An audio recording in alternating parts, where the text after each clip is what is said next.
Toastmaster, fellow Toastmasters, do you know how to juggle? Learning to juggle is one of the best things you can do for your brain. It makes you smarter. Juggling is good for all ages. According to the January 2004 issue of Nature magazine, juggling increases gray matter. Just learning the movements improves your brain and coordination even before you succeed. The process of learning to juggle exercises your brain and your muscles at the same time. It's a fun workout that's amusing and rewarding. Plus, it reduces stress and anxiety. Some studies claim it may even prevent Alzheimer's. Mm-hmm.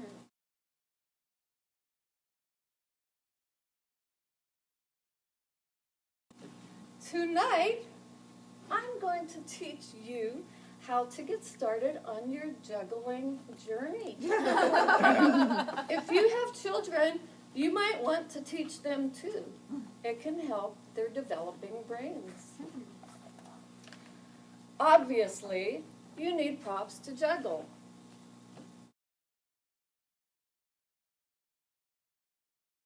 You can use scarves, balls, bean bags, socks filled with rice or beans, or something similar.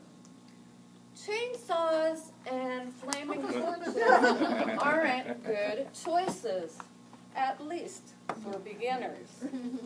I'm a beginner, so I picked bean bags because they don't roll when I drop them. Plus, they're adorable. How about a hand for Bert, Ernie, and Oscar the Grouch? I want to teach my grandkids to juggle, but preschoolers are too young. However, bean bags are great for them to practice throwing, catching, or tossing into a bucket. For my 2-year-old granddaughters, just passing the beanbag from one hand to the other is good, or cupping it with 2 hands and barely tossing it upwards an inch or 2. For when you first learn to juggle, you're going to drop the props a lot. This can be hard for some children, like my 3-year-old grandson. At first, he got mad every time he fumbled, but dropping is part of the process. Okay,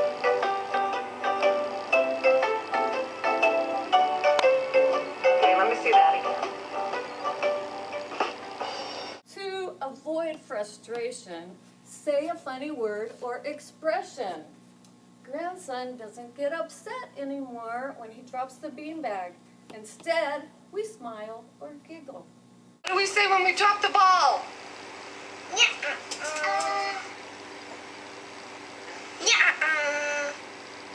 Add a silly face.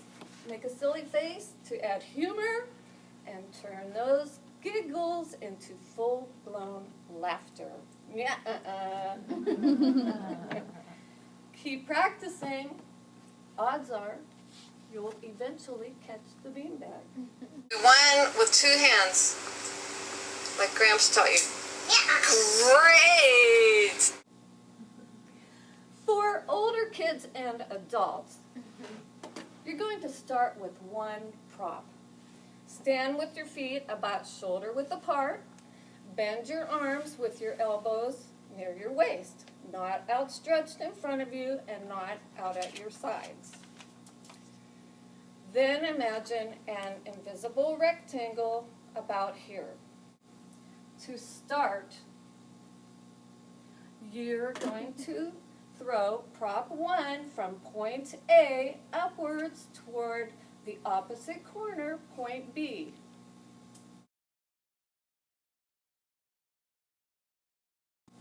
Then throw the same prop to the top opposite corner of the imaginary rectangle. Continue. Continue practicing from one hand to the other over and over until you get the hang of it. Keep your eyes focused slightly upward where the beanbag arcs. Don't look down or you'll mess up. Now you're ready for 2 props. Leading off with your dominant hand, throw prop 1 to point B and then release prop 2, aiming for point D. I find counting helps me get the timing right. 1, 2, 3, 4. 1, 2, 3, 4. Oops.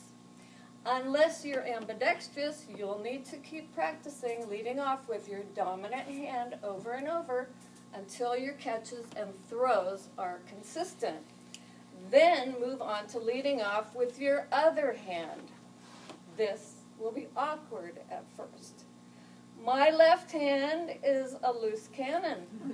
The tosses are wild and can end up anywhere. Get ready to duck. This is why it's good to practice in a hallway. It saves you a trek across the room chasing runaway props. If you get tired of bending and stooping to retrieve, stand in front of a table or bed.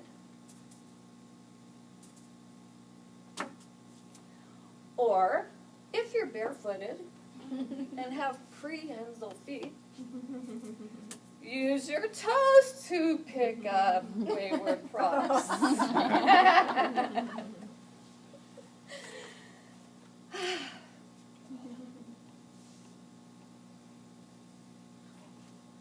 lost.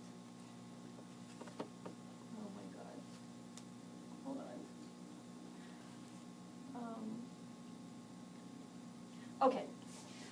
Once you get the hang of leading off with your non-dominant hand, then practice leading off with alternate hands. Okay. Now you're ready for 3 props. Practicing 10 to 15 minutes a day will pay off, but there will be bad days. Juggling has its ups and downs. Okay, you have the benefit of learning from my mistakes. This is the way you should move your hands. Here's one of my bad days. Notice how my hands are all over the place. Let's see if I can do 1 rotation with 3 balls. 1, 2, 3. Yes, my little grandson says. 1, 2, 3, 4, 5. Dang it. 1, 2, 3, 4. Seriously, I really did learn to do that. Okay, leading off with the right hand. I haven't learned the left yet. 1, 2, 3, 4, 5. 5. Don't let a bad day stop you. Keep trying. Okay, trying again with 3 balls and 1 rotation. Just learned to do this. 1, 2, 3, 4, 5. Let's see that in slow-mo.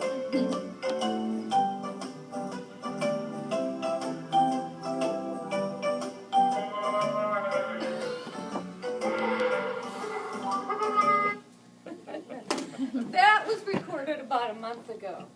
Here's what practicing 10 minutes a day can do. This is the 3-ball cascade. 1, 2, 3, 4, 5.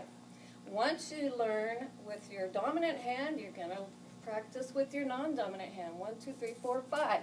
And then alternate. 1, 2, 3, 4, 5. Yeah. Okay. I've watched a lot of tutorials on YouTube and incorporated a lot of techniques and tips that work the best for me. And I hope they work well for you. One instructor said his youngest student to learn to juggle was 6 years old, and his oldest student was 80. Some people learn in an hour or so. Others take years.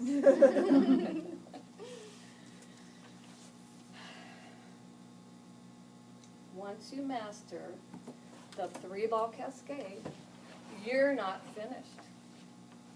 In order to continue building your brain, you have to constantly be learning something new. That's what's so great about juggling. There are so many variations, you'll never run out of new challenges.